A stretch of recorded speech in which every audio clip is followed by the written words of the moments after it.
Hello guys, welcome back to the channel. Today I finally finished printing these awesome bookends for my Berserk Deluxe Editions manga. I'll be going over how I found this file, how I 3D printed it, and what 3D printer I used to print it. So let's go ahead and get started. Alright guys, so a few months ago I saw a video of Gem Collectibles unboxing the official Berserk bookends, and I thought they looked awesome, but they were pretty pricey. So at the time I decided that I wasn't going to pick them up. Then recently I got back into using my 3D printer and those bookends were still on my mind, so I decided to check if there were any 3D files available to print them, and to my surprise I actually found a few on Etsy. I decided to go with this one right here because of the price, and to be honest I actually thought that it looked the best. If you guys are interested, I will leave a link down below so you can check these out. You can also buy the physical version for $37, but they won't be painted and they will likely be the smaller sized for the regular sized manga, not these deluxe editions. Which brings me to my next topic, which is how I prepared the files for printing on my 3D printer. So in order to print the file, we need to convert the 3D model into specific instructions for the 3D printer to follow and print our object layer by layer. To do that, we use a software called a slicer.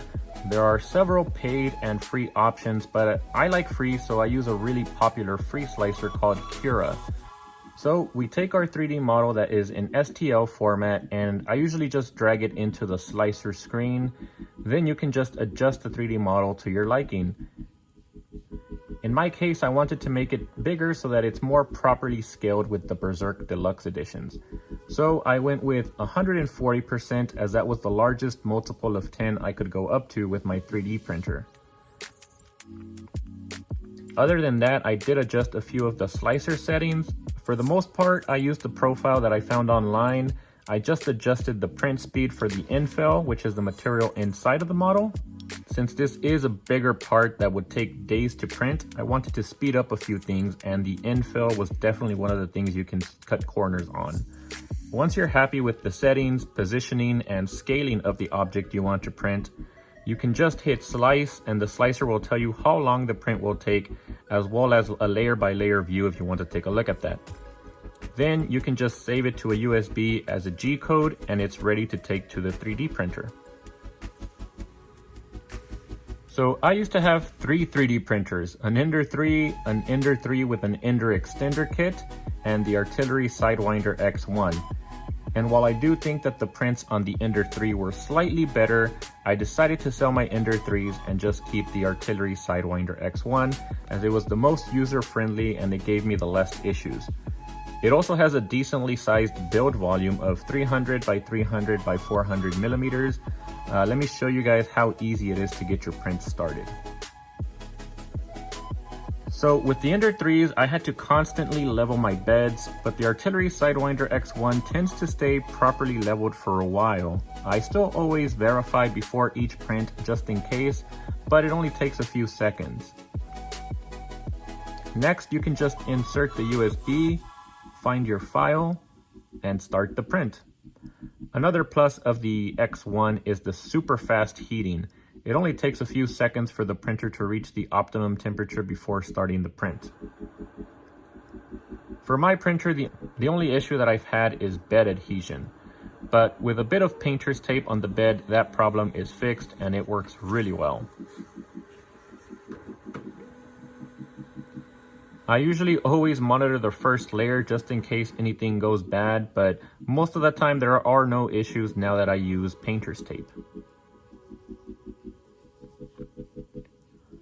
So if you guys are interested in this printer, I'll leave a link down below to both this one and the younger sister called the Artillery Genius. It's basically the same printer, just a smaller bed size and slightly cheaper. I just prefer the bigger print volume, but you really could go with any of these. Alright, and that's it. Now we can just let the files print. Unfortunately, I didn't set up a camera until the last part that I printed, so I'll just show a time lapse for one of the bases. I'm going to try and improve my time-lapse videos for future 3D printing projects, but for now this is what I have.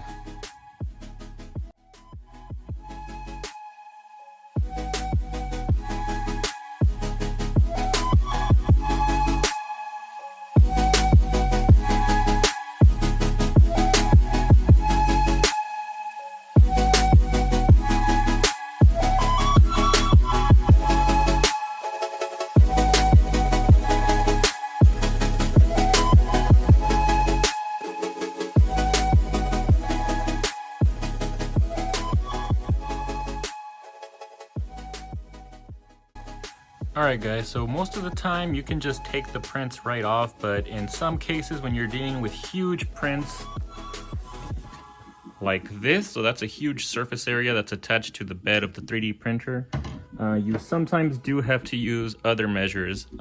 So what I do is I take some alcohol, and then I have a bunch of these sort of flexible blades around that I use to kind of shimmy in there and take the part off of the bed.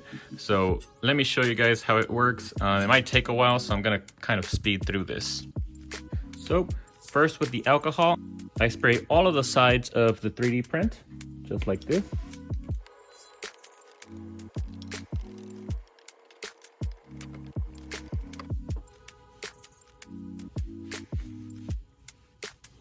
I sprayed a bit of that alcohol on the 3D printer, so I just cleaned it up with this cloth wipe.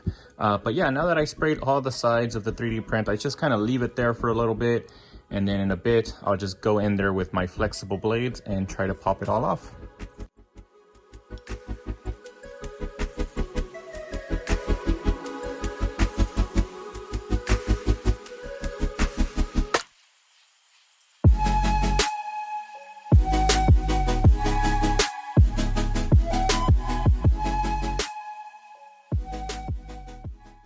Alright, so that took a while. I was recording for 10 minutes. I did speed that up for you guys, but I finally got this off after 10 minutes. So yeah, it takes a while to take these huge prints off of the bed.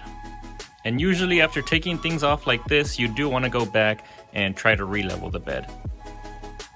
Also, when you're done printing, the bed will be a little dirty and sticky from all of the tape. So again, just take some alcohol, spray it down, and then wipe it down, and that's it.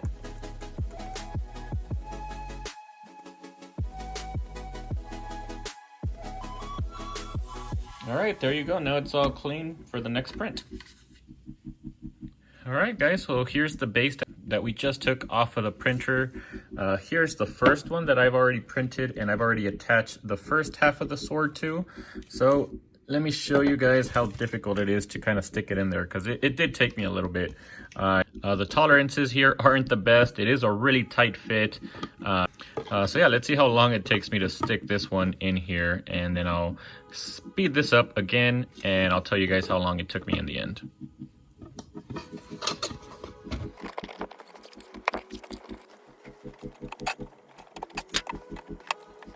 Alright guys, so this sword here doesn't want to fit perfectly into here, so I'm going to try to sand it down a little bit and see if that'll help it go through. So that's what I'm going to be doing right now.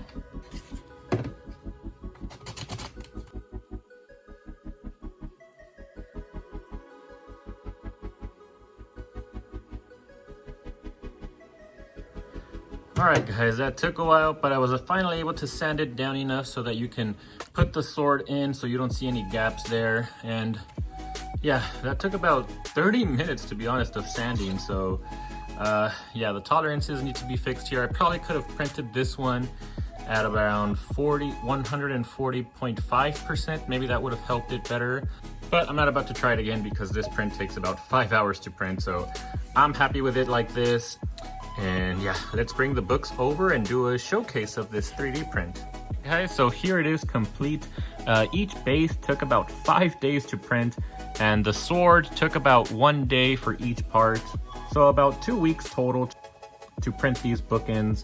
So if you guys decide to get a 3D printer, just keep in mind that some prints can take a very long time to print, but in the end, I think it was well worth it. I haven't even painted them, and I think they already look awesome. I was a bit worried about the detail on the skulls here, but I think they turned out great, and in total the filament cost was only about 20 to 25 bucks worth of materials, and the file itself cost me $7. So in total these bookends cost me about $35 to print, not including the cost of the 3D printer. So I'll leave a link down below for the filament, the 3D file, and just everything that I think you guys will need to get this printed yourself. I hope you guys enjoyed the video. I definitely had fun making it, so I might make a few more 3D printing videos in the future if I ever find anything else that is anime or manga related worth printing. So hope you guys enjoyed the video. I'll end it with a showcase of the bookends, and I'll see you guys in the next video. Enjoy!